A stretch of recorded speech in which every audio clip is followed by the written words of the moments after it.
All India insurance employees association ఉపాధ్యక్షుడు మరియు south central zone insurance employees federation అంటే తెలంగాణ, ఆంధ్రప్రదేశ్, కర్ణాటక రాష్ట్ర ఎల్ఐసి ఉద్యోగుల సంఘానికి నేను అధ్యక్షుడిగా ఉన్నాను. ఈరోజు ఈ మీటింగ్ ముఖ్య ఉద్దేశం కడప డివిజన్ ప్రధాన కార్యదర్శి రఘునాథ్ రెడ్డి గారు ఆల్రెడీ చెప్పున్నారు. అనంతపూర్ జిల్లాకు సంబంధించినటువంటి ఎల్ఐసి ఉద్యోగులు ఈరోజు ఇక్కడ సమావేశం అవుతూ ఉన్నారు. అఖిల భారత బీమా ఉద్యోగుల సంఘం మొన్న ఏప్రిల్ 12, 13న హైదరాబాద్లో సమావేశమై ఎల్ఐసి ఎదుర్కొంటున్న సవాళ్ళు ఏంటి, ఉద్యోగ వర్గం ఎదుర్కొంటున్న సవాళ్ళు, ఇట్లాంటి అనేక అంశాలు చర్చించి దేశవ్యాప్తంగా ఉన్నటువంటి 10 కార్మిక సంఘాలు ఏదైతే మే 20వ తారీఖు ఒకరోజు దేశవ్యాప్త సమ్మె పిలుపునిచ్చాయో దానిలో ఎల్ఐసి ఉద్యోగులు కూడా పాల్గొంటారనే ఒక నిర్ణయం కూడా ప్రకటించడం జరిగింది. సో మీ అందరి ద్వారా ఈరోజు పత్రికాముఖంగా ప్రజలందరికీ కూడా మేము విజ్ఞప్తి చేయదలుచుకున్నాం. మే 20న కోట్లాది మందిగా ఈరోజు దేశంలో జరుగుతున్నటువంటి సమ్మెలో ఎల్ఐసి ఉద్యోగులు కూడా సమరశీలంగా పాల్గొంటారు. దానికి ప్రధాన కారణం ఏంటి? ఈరోజు మీరు చూసే ఉంటారు, మొన్న కేంద్ర బడ్జెట్లో నిర్మలా సీతారామన్ గారు బడ్జెట్ ప్రవేశపెడుతూ బీమా రంగంలో విదేశీ పెట్టుబడుల్ని 100% పెంచుతానని చెప్పారు. ఇప్పటిదాకా 74% ఉంది, 100% పెంచుతానని చెప్పారు.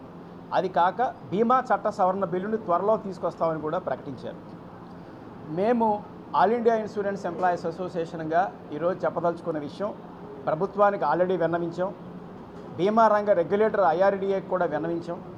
ఇలాంటి సంస్కరణలు, ఇలాంటి బిల్లులు అన్నీ ప్రభుత్వ బీమా రంగ పరిశ్రమ మనుగడకి చాలా గొడ్డలి పెట్టుగా ఉంటుందని మేము స్పష్టంగా చెప్పదలుచుకున్నాం. ఆ విషయాన్ని అనేక సందర్భాల్లో చెప్పాం, ఈరోజు పత్రికాముఖంగా కూడా చెప్తున్నాం. ఎందుకంటే బీమా రంగంలో 74% ఉన్న విదేశీ పెట్టుబడులు 100% అయితే ఎవరికి ప్రయోజనం? దేశ పౌరులకు కానీ, లేదా దేశ ఆర్థిక సంక్షేమానికి కానీ, లేకపోతే పాలసీదారులకు కానీ ప్రయోజనం కాదు. ఇది కొద్ది మందిగా ఉన్నటువంటి విదేశీ పెట్టుబడిదారులకు ఉపయోగం తప్ప దేశీయ ప్రయోజనాల కోసం కాదనేది మేము చెప్పదలిచాం.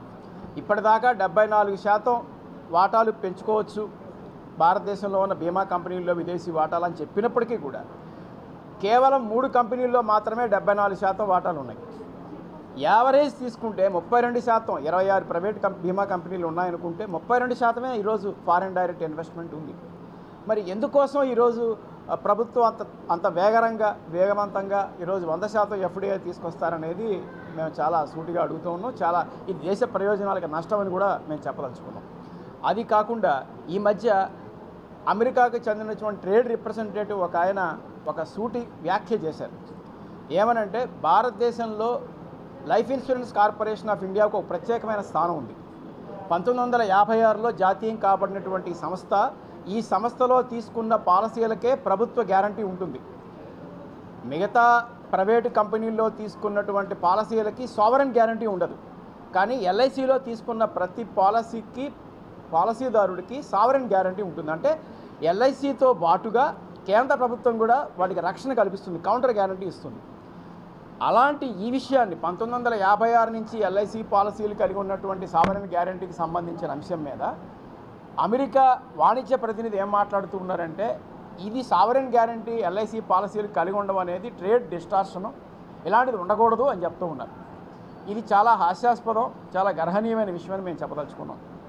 ఎందుకంటే ఎల్ఐసి కర్ణుడి కవచకొండలాగా ఇది ఉంది తప్ప ఇంతవరకు ఏనాడు వాడుకోలేదు. 1956 నుంచి ఇప్పటిదాకా ఎల్ఐసి సావరెన్ గ్యారంటీ వాడుకోలేదు. వాడుకోవడం అంటే ఎల్ఐసి చెల్లించకుండా ఉంటే కేంద్ర ప్రభుత్వం చెల్లించాలి. కానీ అలాంటి పరిస్థితి ఇప్పటిదాకా రాలా. అంటే కరువు కాటకాలు, వైపరీత్యాలు, సునామీలు, తుఫాన్లు ఏమొచ్చినా సరే life insurance corporation of India మాత్రమే 100% క్లెయిములు పరిష్కారం చేసి పాలసీదారులు సేవ చేస్తూ ఉంది. మీరు నిన్న కాక మొన్న పెహల్గాంలో తీవ్రవాదుల దాడిలో చనిపోయినటువంటి మన నెల్లూరు డివిజన్ పాలసీదారునికి ఆయన భౌతిక కాయం ఇంకా ఊరిలోకి చేరకుండానే 2 గంటల్లో ఉద్యోగులే వారి ఇంటికి వెళ్ళి ఎఫ్ఐఆర్ కాపీ తీసుకుని వెంటనే వివరాలన్నీ నమోదు చేసి వారి భౌతిక కాయానికి అంత్యక్రియలు జరగకుండానే క్లెయిమ్ పేమెంట్ ఇచ్చినటువంటి పరిస్థితి. ఎందుకంటే అలాంటి ఒక ఐడియాలజికల్ కమిట్మెంట్ పాలసీదారుల పట్ల, సంస్థ పట్ల, ప్రజానీకం పట్ల ఎల్ఐసి ఆఫ్ ఇండియా ఉంది కాబట్టే ఈరోజు దూసుకుపోతా ఉంది. అలాంటి పరిస్థితుల్లో విదేశీ సంబంధించినటువంటి వ్యక్తులు, వాణిజ్య ప్రతినిధులు ఎల్ఐసికి సంబంధించిన పాలసీలు సంబంధించినటువంటి సావరెన్ గ్యారంటీ తీసేయాలని చెప్పడం అనేది అంటే భవిష్యత్తులో ఎలాంటి దాడులు ఉండబోతున్నాయనేది నాకు అర్థమైనటువంటి అంశం. అందువల్ల ఈరోజు ఎల్ఐసి పరిరక్షణ కోసం ఎల్ఐసి విదేశీ పెట్టుబడులు రావడం వల్ల బలహీనపడిపోయే ప్రమాదం ఉంది కాబట్టి ఆ ప్రమాదాన్ని నివారించడం కోసం బీమా చట్ట సవరణ పేరుతో ఈరోజు అనేకమైన ప్రతిపాదన చేస్తూ ఉన్నారు. ఒక కంపెనీకి చెందినటువంటి ఏజెంట్ ఎన్ని కంపెనీల కన్నా ఏజెన్సీ తీసుకోవచ్చని చెప్తా ఉన్నాడు. ఇదంతా కూడా కాన్ఫ్లిక్ట్ ఆఫ్ ఇంట్రెస్ట్, అంటే వారి పరస్పర విరుద్ధ ప్రయోజనాలు ఉంటాయి దీనివల్ల. అంటే ఒక కంపెనీ ఇంకో కంపెనీ ఇలా గందరగోళం చేసుకుని 1956కి ముందు బీమా రంగం ఎట్లా అయితే ఉండేదో అట్లాంటి పరిస్థితికి వెళ్ళేటువంటి అవకాశం ఉంది, ప్రమాదం ఉందని మేము చెప్పడం కాదు, యూనియన్గా గతంలో రెగ్యులేటర్ చైర్మన్గా పనిచేసిన రంగాచారి గారు చెప్తా ఉన్నారు. మీరు తీసుకొస్తున్న ప్రతిపాదనలు చాలా జాగ్రత్తగా చూడండి, పరిశీలించండి, చాలా డేంజరస్గా ఉన్నాయి ఇవన్నీ కూడా. అలాగే ఏదైనా కొత్త కంపెనీ పెట్టాలంటే 100 కోట్ల పెట్టుబడి ఉండాలంటే లేదు దాన్ని తగ్గించాలని చెప్తా ఉన్నారు. విదేశీ కంపెనీ రీఇన్సూరెన్స్ చేయాలంటే క్యాపిటల్ తగ్గిస్తామని చెప్తా ఉన్నారు.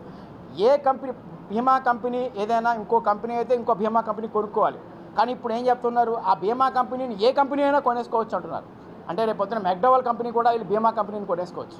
ఇలాంటి ప్రతిపాదనలే 1956కి ముందుకు జరిగి బీమా రంగం అస్తవ్యస్తం అయిపోయింది. కాబట్టి అలాంటి ప్రతిపాదనలన్నీ ప్రభుత్వ బీమా రంగం మనుగడికి చాలా కష్టమైనటువంటి అంశాలు కాబట్టి వాటన్నిటినీ వ్యతిరేకిస్తూ మేము ఎల్ఐసి ఉద్యోగులుగా కూడా రేపు మే 20 సమ్మెలో పాల్గొంటూ ఉన్నాం. అది కాక కీలకమైన 2 అంశాలు చెప్పి ముగిస్తాను మిత్రులారా. ఈరోజు ప్రభుత్వ యొక్క పాలసీయే ప్రైవేటీకరణ దిశగా నడుస్తూ ఉంది. అందులో భాగంగానే 2022లో ఎల్ఐసిలో 3.5% వాటాలు అమ్మి 22,000 కోట్ల రూపాయలు ప్రభుత్వం దాదాపు తన ఖాతాలో వేసుకుంది. ఇప్పుడు మళ్ళీ వాదన ఏమొస్తుందంటే ప్రభుత్వానికి ఎక్కడైనా నిధులు కొరత ఉంటే ఖచ్చితంగా మళ్ళీ ఎల్ఐసిలో స్టాక్ మార్కెట్లో పెట్టి మళ్ళీ ఫాలో ఆన్ పబ్లిక్ ఆఫర్ పేరుతో ఎంతో కొంత డిజిన్వెస్ట్మెంట్ రూపంలో తీసుకోవాలని చెప్తా ఉన్నారు. ఈ సంవత్సరం డిజిన్వెస్ట్మెంట్ టార్గెట్ 47,000 కోట్లు అని చెప్తా ఉన్నారు. దానిలో హెచ్చు భాగం రావాలంటే ఎల్ఐసిని మళ్ళీ పెట్టుబడులు అమ్మేటువంటి అవకాశం ప్రమాదం ఉంది కాబట్టి దానికి వ్యతిరేకంగా కూడా మేము పూర్తిగా ఈరోజు ఉద్యమిస్తూ ఉన్నాం. అత్యంత కీలకమైనది we are also part of working class. LIC ఉద్యోగులు కూడా దేశ కార్మిక వర్గంలో ఒక భాగం.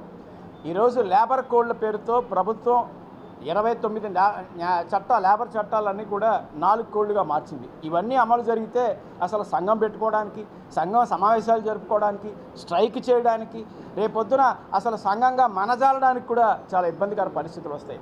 ఇప్పటికే మీరు చూసే ఉంటారు, భారత్ న్యాయ సంహిత బిఎన్ఎస్ ఐపీసీని బిఎన్ఎస్గా మార్చారు. దాంట్లోనే ఒక అధికరణ కింద 111 అధికరణ కింద ఉద్యోగులందరూ కార్మికులందరూ గట్టిగా మేనేజ్మెంట్ని ఒక సమస్య మీద నిలదీస్తే వాళ్ళ మీద కేసులు పెట్టేటువంటి పరిస్థితి అనేక రాష్ట్రాల్లో కేసులు నమోదవుతూ ఉన్నాయి. అంటే చట్టాలు మార్చకుండానే ఇట్లా జరుగుతూ ఉంటే రేపొద్దున చట్టాలు ఉన్న తర్వాత కార్మికులకు ఉన్న అన్ని హక్కులు హరించబడతాయి, సమ్మె హక్కుతో సహా. కాబట్టి మేము ఈ కీలకమైన డిమాండ్ లేబర్ కోడ్లో సంబంధించిన డిమాండ్ కూడా మా డిమాండ్గానే భావించి ఖచ్చితంగా మే 20 సమ్మెలో దేశవ్యాప్తంగా కోట్లాది మంది కార్మికులు చేసే సమ్మెతో మేము కూడా పాల్గొంటామని మీ ద్వారా తెలియజేస్తూ 20 మే సమ్మెకి ఎల్ఐసి ఉద్యోగులు చేస్తున్నటువంటి సమ్మెలో పాల్గొంటున్నారు కాబట్టి మా తాలూకు డిమాండ్ ఔచిత్యమాన్ని కూడా